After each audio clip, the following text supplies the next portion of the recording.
I don't believe fundamentally that somebody who does not have taxpayer standing, i.e., is paying property tax, should have the standing to vote to increase mine. Thank God, Kevin and Babs are here. Let's get some sanity. You're looking down at the class below you. You're looking down at Section 8 and welfare. Why should they be able to vote to increase my taxes when they don't have the standing? Because the United States government policy has been to reduce people to beggary and then to redistribute income to these people. Manufacturing was deliberately destroyed in the United States. These people lost their jobs. Now you want to take away their votes. Thank you, no, Kevin. I don't want to take away their vote. Kevin, you're sounding like Alexandria Red Cortez there. They used to have taxpayer standing when there were good jobs. Then go out and buy another house. They can get their taxpayer standing back. Nobody says they lose it forever. I'm wanting to hear an honest and intellectual, logic-based argument why somebody that is renting and doesn't own property should have the right to, doesn't pay property taxes, should have the right to raise my property taxes. The people who own apartment buildings, do they pay property tax? The owners do. The owners. Oh, and where do you think they get it from? What do you mean, where do they get it from? They get it from their tenants. That doesn't confer upon the renters. Okay. Pull the drawbridge up after yourself. Go ahead. Did you find this in John Locke or something like that? Is that why this I'm asking a question. I'm waiting for a logical response. No, where does this taxpayer standing comes from? Is it in the Constitution, the Bill of Rights or something? Well, actually, property taxes are not in the Constitution. Okay. We're talking about the United States. We're not talking about Canada, Kevin. You've invented this doctrine called taxpayer standing. No, and you expect everyone to accede to it. It's a legal standing in American law. What I'm waiting for is a logical response, not an emotional response, not a leftist response. If you're reduced to calling all criticism a leftist or socialist or whatever, you've already lost the argument. Okay, no, you've lost. I'm waiting for a logical response. I gave you one. A person renting could always improve their condition, buy a home, then they improve your condition. What, raise your IQ like 30 points or something? Go back, get in a time machine and get richer parents? That sounds like Red Cortez too. She really frightens you people, doesn't she? No, I think feeling where where your political leanings are, Kevin. My political leanings are that I don't believe in classes for citizenship. I don't necessarily either, but I do not believe in this leftist mantra that allows that everybody is equal and kumbaya and everybody is going to redistribute wealth. Let's face it, taxation is a redistribution of wealth. When you allow someone else who has no standing and no skin in the game to redistribute your wealth, then that's what that is. They have skin in the game. They're in the country. They're citizens of the country. That's skin in the game. It doesn't make them productive. Now, does it? I know it doesn't. Why don't you take that up with a political party and see whether they'll get behind it? I vote no on every school bond. I vote no on every property tax increase. That's one way I do it. Absolutely. Okay. It's interesting that you have this producers and consumers. You have conveniently forgotten everything that's happened in politics during your lifetime. Everything that's happened. You seem to ignore the existence of Neoliberalism. As I said earlier, it has been deliberate government policy to destroy production in the United States. For the first time under Barack Obama, we had as many so-called conservatives sucking on the trough of welfare as we did leftists, and they got used to it. They became, welfare drug addicts. It became pathetic. All of a sudden, they became, we got to be real easy about these food stamps. We got to be real good because they enjoyed the taste of meth too. So you know what? It's everybody's fault. And what I'm saying is we had just a strong dose of tough love. Maybe people would get off their ass and go back and, maybe you just might get America back. I don't believe that's ever going to happen. Maybe they should learn to code. Well, but if rights are taken away, then Rodney, they're going to come for you first. They're not going to come for Section 8 people first.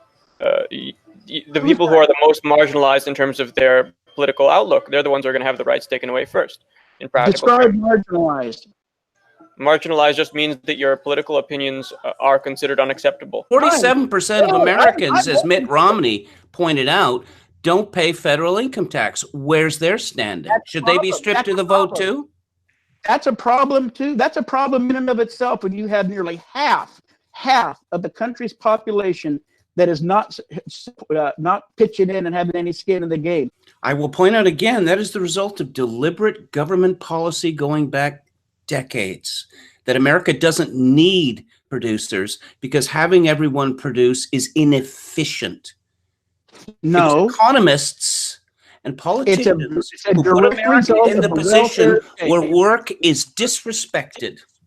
That's right. And work is disrespected because in the 1960s, a welfare check took the place of a working father, and one job started being replaced by two in the mid-1970s. But yes, you're absolutely correct. Work is disrespected when you don't have to do it, because a welfare system will kick in and will provide you food. It will provide you what's called a LIHEAP program that will pay your utilities. It'll provide you food stamps. And literally, this was generational, cradle to grave, and was passed on from mother to child, and then on to, there are now 3 and 4 generations of Americans by birth that are on the dole. That is why work is disrespected. You're getting cause and effect reversed, Rodney. And by the way, if you want to cut these welfare benefits off, get prepared for a huge die-off. Is that what you want? Because there are literally tens of millions of people in the United States who are unemployable at any job. Really? Yes. Why is that? Why is that? Let's say functionally illiterate for a start. Too bad. You don't have to. Okay. Do you got any more boomer takes for us? Well, you're the boomer by age. I'm not. I'm tired of seeing the right embrace leftist tactics because they got a taste of the sugar high called the welfare state. I'm not sure you quite comprehend the state of the current economy, where most people in their early 20s may take a decade or more to pay off their student loans, and even longer to get a house. And I, at a similar age in my early 20s, have several houses. That's the inequality, which is a fact in this country. And most of these people, I mean, I find these millennial complainers pretty useless, but these useless people are still our brothers. And there was a time when there was dignity for them doing jobs which don't exist anymore. Okay. When I hear inequality, what I hear is reality. There's always been inequality. There's always been somebody that has had just a little bit more, who's had a little bit. The working class had a dignified place, though. That's what people want, is dignity. The student loans, my heart doesn't bleed about students running out and running up mountains and mountains of debt because they didn't want to tough it out and maybe work a part-time job. It has nothing to do with it. It has nothing to do with it. It's the same thing as the housing collapse. When the authorities come to you and say, borrow money, this is the good thing, this is what you should be doing. You want to go to university, don't you? Because why don't you look at the prospects for Americans without bachelor's degrees in the United States? They're pretty dire. I know what I can pay and what I can't pay, and you can't pay it back. You don't get it. The fact is, when did you know at 18? Were people waving tens of thousands of dollars in front of your face when you were 18? No. Well, no. There's a difference for you. And are we going to have the same goddamn love and compassion for drug addicts that continue to go through and snuff cocaine up their nose and do meth? No, we don't. We don't have the same compassion. You're comparing the working class to drug addicts now. No, this is just a class thing with you, Rodney. No, it's not a class thing. I'm just telling you that you haven't been paying attention to what has happened in your own country during your lifetime.